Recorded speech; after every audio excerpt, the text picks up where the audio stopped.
Assalamualaikum warahmatullahi wabarakatuh. Bismillah, alhamdulillah, wassalatu wassalamu ala rasulillah, wala hawla wala quwata illa billah. Yang hormati Tuan Kang Din, Ketua Yayasan Tali Buana. Ini ada berapa partai ini yang sudah ditali. Buana aja ditali. Kecuali nggak masuk ya. Kiai Ikram, Pak Arifin Junaidi, para sahabat-sahabat saya yang hadir, ada di Kopri, para narasumber, Tindaun, Pak Taslim, Pak Yunus.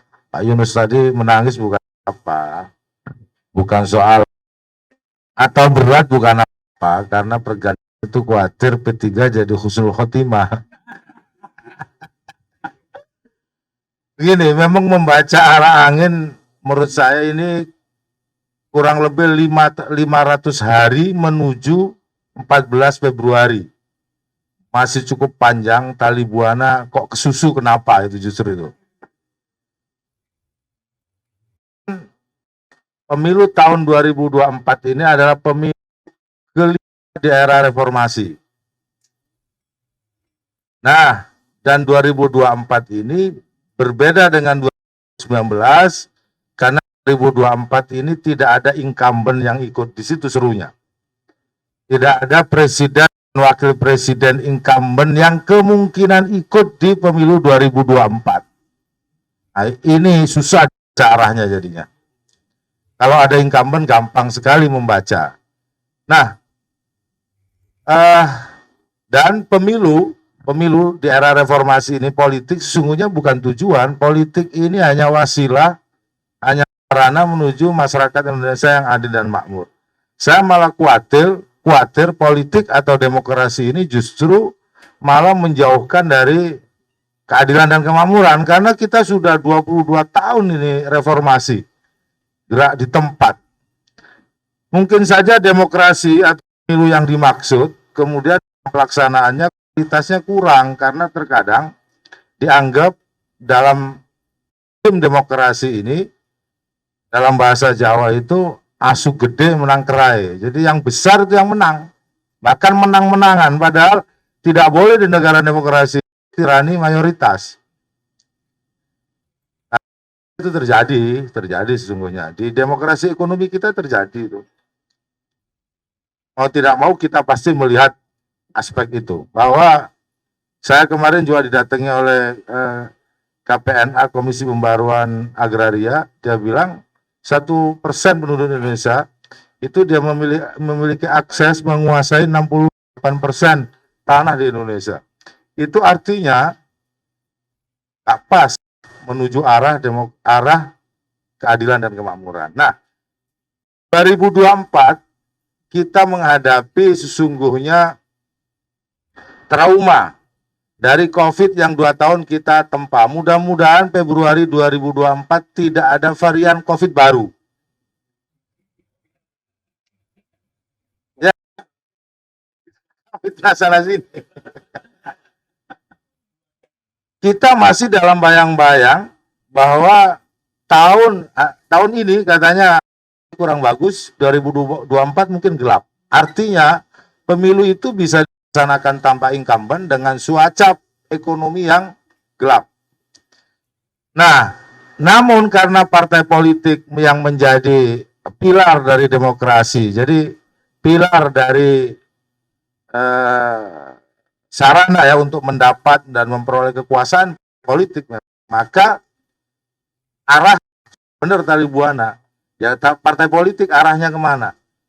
Sampai hari ini mengarah tapi belum pada target. Bulan Juni yang lalu sudah 2 kali teken, nggak jelas siapa itu ketua presiden dan cawapresnya marah P3 yang kemudian ruwet sendiri kan itu. Apa itu akibat tanda tangan? Saya nggak tahu itu.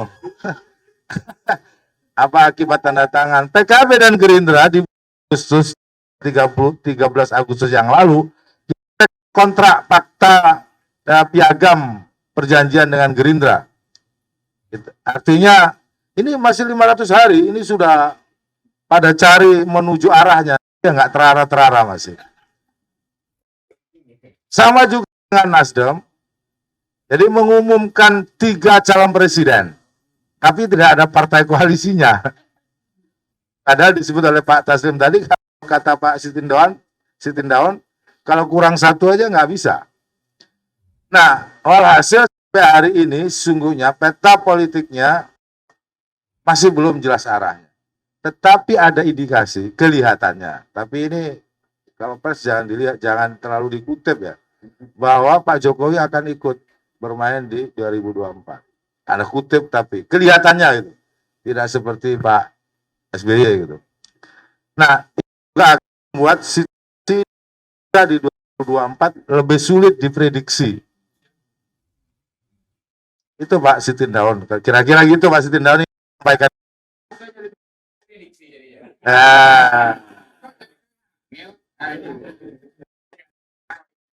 ya. Nanti dijawab Adian Napi Tupulu. Jadi, setidaknya itu. Jadi maksud saya situasi 2024 ini memang banyak hal-hal yang predictable. Pertama, ekonomi unpredictable. Yang kedua, tidak ada incumbent. Yang ketiga, partai-partai juga meskipun ada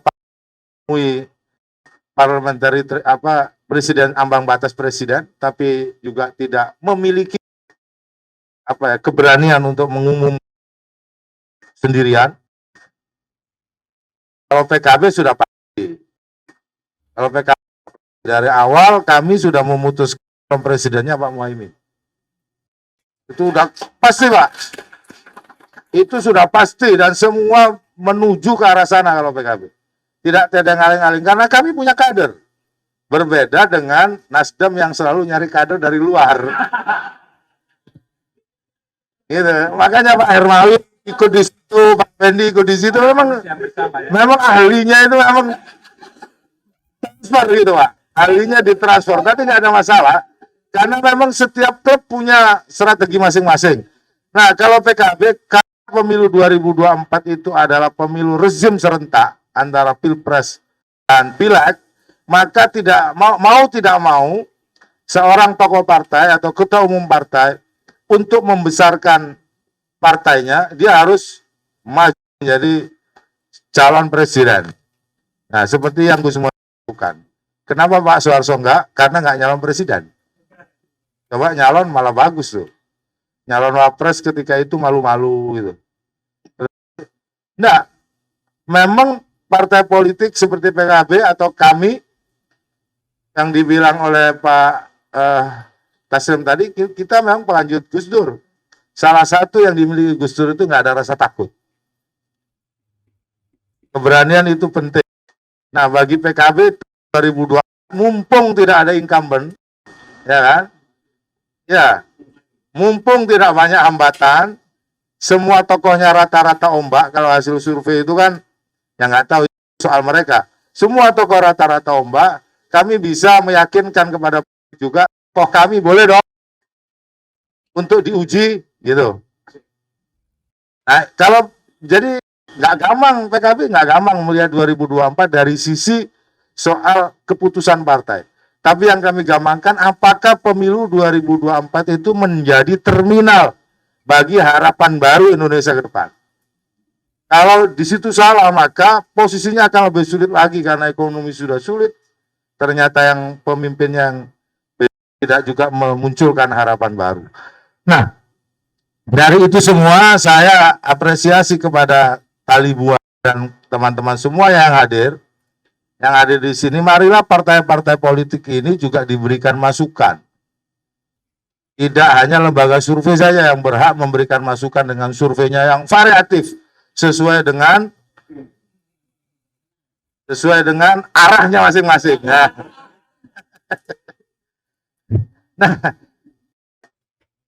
di sini menurut saya penting masukan dari para pemikir Taliban ke partai politik Pak, kita ini, supaya kita ini juga mendapatkan masukan bahwa 2024 atau calon atau kandidat nantinya seperti apa. Nah, efek maksud karena Kami juga sudah menghitung bahwa pemilu 2019 ketika PKB alhamdulillah dapat memajukan Kiai Ma'ruf Amin menjadi calon apa ya? Menjadi calon wakil presiden dan kemudian berhasil, itu ada efek kotel efeknya peningkatan kepada PKB. Nah, kalau besok ternyata Gus Muhaimin mampu menjadi calon presiden, saya yakin itu bisa nyalip Golkar. Cuman kan cara meramunya susah juga, 20%.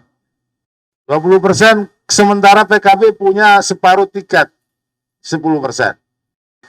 Untuk menuju 20% sitting down tadi. Kami sudah hitung sebenarnya seandainya, waktu itu ya, seandainya PKB dengan Demokrat cukup, yang 3 kursi tadi itu ternyata terpenuhi, itu gampang Gus Muhaimin presidennya, Pak AHY wapresnya. Ketika itu hitungan kami kurang, sementara kita mengajak P3 kurang lagi.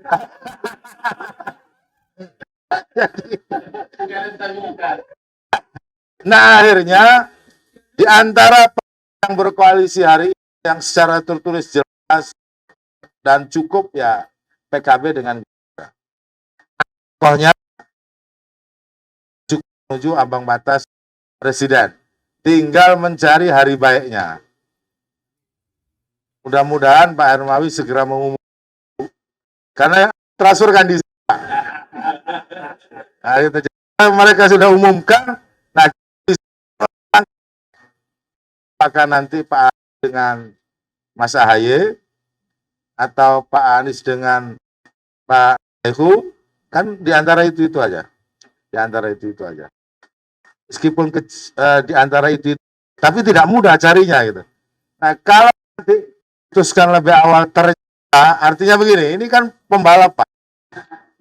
Meskipun ada KIB, meskipun ada PKB Gerindra, ternyata yang dari Nasdem itu hebat. Kita menunggu itu. Kita tunggu mudah-mudahan ternyata muncul nomor dan namanya lebih dulu. Ini semuanya menunggu itu, Pak. Menunggu siapa yang dulu mengumumkan calon presiden dan wakil presidennya. Bagi PKB itu tidak strategi dan lebih awal. Yang jelas kami sudah ada partai koalisinya, nanti aja diumumkan kalau itu. Ya, gampang kalau itu. Orang partai yang sudah jelas punya tiket saja nggak mengumumkan, apalagi koalisi. Nah, mudah-mudahan ini tidak mengendorkan semangat Pak Hermawi untuk segera mengumumkan. Maksudnya. Dengar itu terus mundur lagi. Saya pikir itu sekedar sumbang saya, mudah-mudahan pemilu 2024 menjadi ya menghadirkan suasana baru, memberikan fajar baru untuk Indonesia, bukan tambah masalah. Kalau soal identitas apa itu sudah alamiah terjadi. Semua Mas Oki ya, moderator. Sejak pemilu reformasi sampai hari ini, kecuali pada awal era reformasi itu benar, begitu berikutnya yang namanya pemilu itu kayak pasar malam, Mas. Kita gak bahas pasar malamnya, bahasnya identitas dulu. Ini teman-teman kami ini gak bisa nyalon karena gak punya uang. Bukan soal identitas. Ternyata akhirnya begitu kami masuk, ternyata kayak pasar malam ini. Apa? Nah, soal identitas apa itu variasi pengembangan soal politik sebagai transaksi tadi. Sehingga semua cara dilakukan. Bisa uangnya lewat buzzer, bisa uangnya lewat lembaga survei, bisa uangnya lewat apa saja. Yang penting menang. Ini soal menurut saya di politik kita. Nah, tali buana lah yang menyucikannya. Demikian kurang lebihnya, mohon maaf. Wallahul muwaffiq ila aqwamit thoriq. Wassalamualaikum warahmatullahi wabarakatuh.